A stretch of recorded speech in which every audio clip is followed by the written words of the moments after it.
Hello, I'm Archie Luxury and welcome to the program. Today I'd like to do What's in the Box. That's right, that's where I can do a quick review of wristwatches that I own and the boxes that they come with.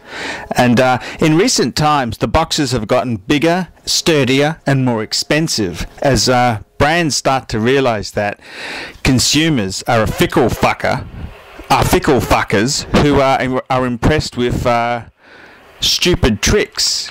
And if you look at some of the boxes from huge leading brands like Rolex, Patek, Omega, you can see the fuckers have gotten bigger as time has gone by. And there's no real reason for this. I mean, the huge fucking, I suppose you would call it a trophy box, the monument box, it's all a fucking desperate plea to get customers to buy their products. But no, a good box is a nice thing to have. And I want to discuss some of the boxes in my collection and talk about how I think it suits the piece that it came with. So without further ado, let's have a look at some of Archie's own pieces. Okay, the first box I want to look at is the Patek Philippe Calatrava coffin box.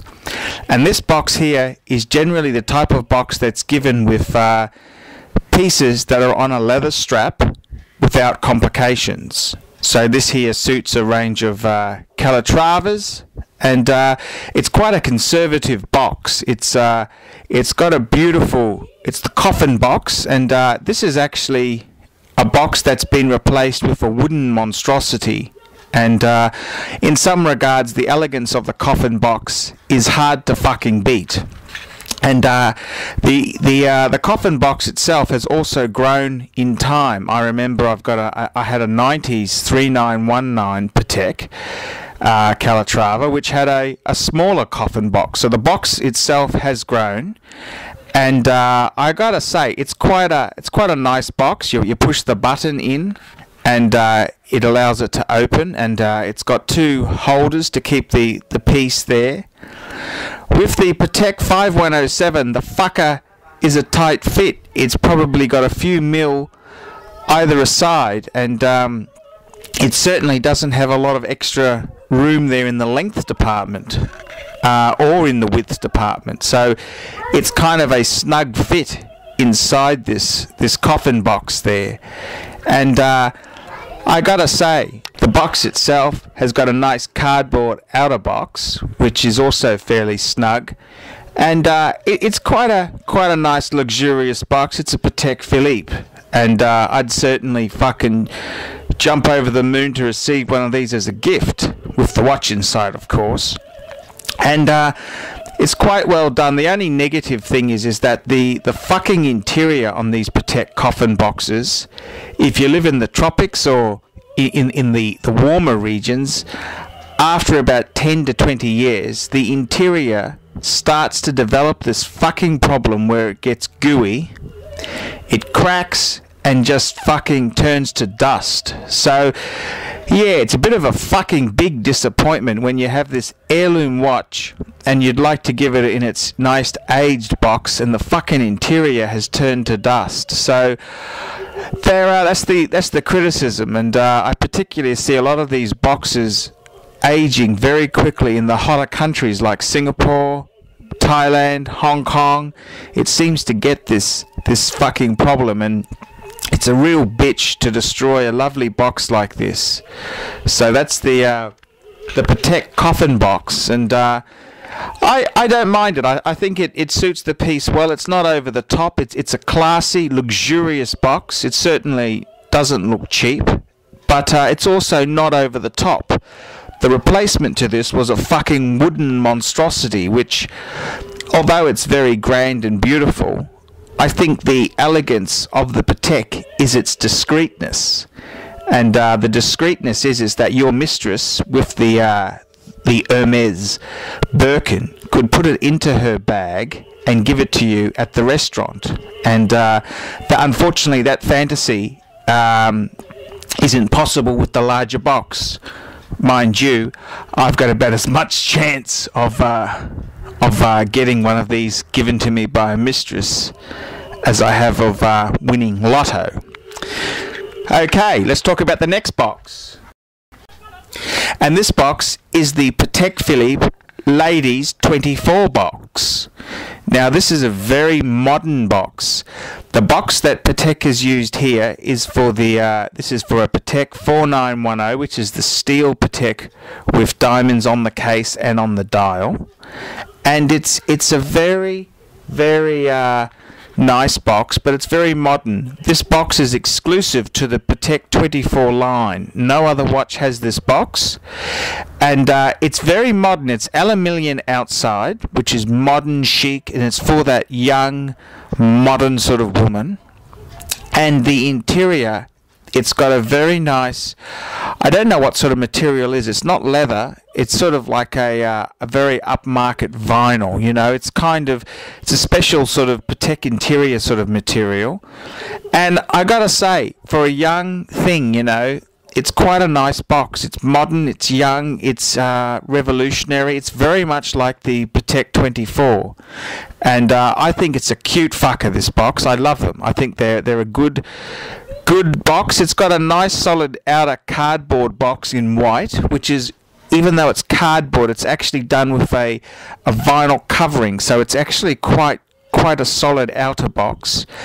And I really do enjoy it. I think this is a quality box. It's uniquely Patek 24, and yeah, it's a great box to have there. It's a nice piece.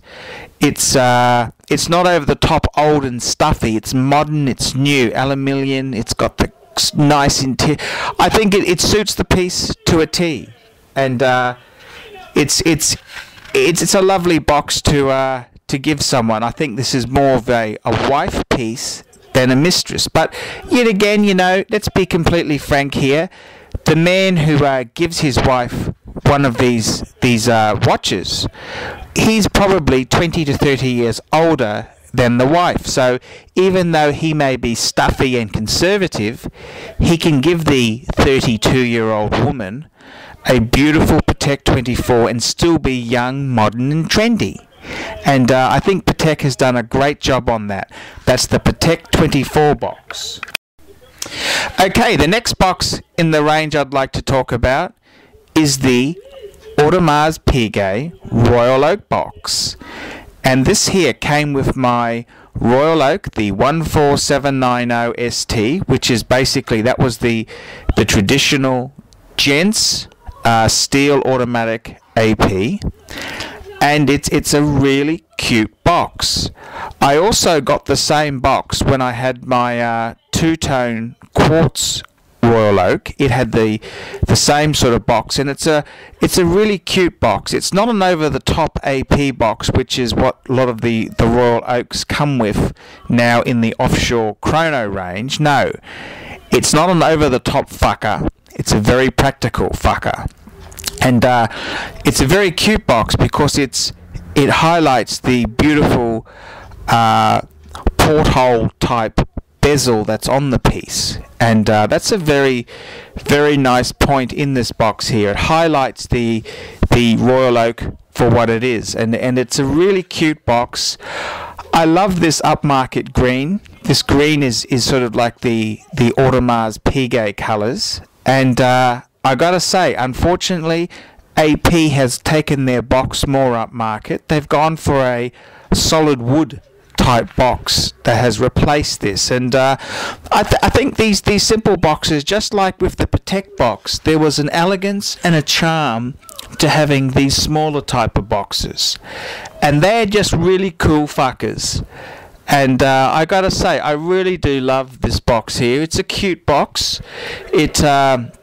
It really enforces why you've bought a Royal Oak, and you certainly can make no mistake about it. It's a Royal Oak box, and to be given one of these is just fucking amazing. And unfortunately, no one seems to donate Royal Oaks to Archie, I'm afraid. But that's how life goes. But the Royal Oak box, this here is the it's the superseded model, but I think it's a charming fucker. I love it. I love it. I think it's a really cool box, and it has the same elegance as a Patek box. Okay, moving right along now. The JLC box. Now this here is really quite a funky box. I think it's much cooler than the traditional Rolex type green box, and it's quite a nice offering that JLC has. And the beautiful thing is that it's sort of a tailored fit. The box itself fits into the outer box, and you put your papers in there. It all concludes into one box, and I think that's quite charming, and you'd expect no less from JLC. They invented the Reverso. They can invent a fucking box that's got some clout, and JLC have really gone crazy with an extra interior cloth which wraps around the piece. And I haven't actually put it in this photos here. I've just tried to make it easier to photograph, but you can see it's quite a nice box. The cushion, it sits on nicely there. It's an elegant box, and I think it suits the JLC Reverso to a T, and it's just a cool box. When you go 18 karat, as in like with a lot of manufacturers, the box tends to be more wood and more expensive. So this here is a box that came with the Reverso Grand Date in steel. So it's a nice box, but it's not their gold. The box reserved for gold pieces. But I think it's a classy fucker, and I love it. I love my Reverso, and this box here is no different. So this is the JLC box, and I love this blue, this dark blue. It's very, very much a JLC color, and the interior, the cream interior, it's just delightful. So that's the JLC Reverso box. I'm Archie Luxury, and that concludes my talk on watch boxes. I hope you find this fascinating. And send me some feedback. Let me know, because I can certainly do a few follow-ups on the sports watch boxes. And let me know what you think. I'm Archie Luxury, and let me know what you think. See you later.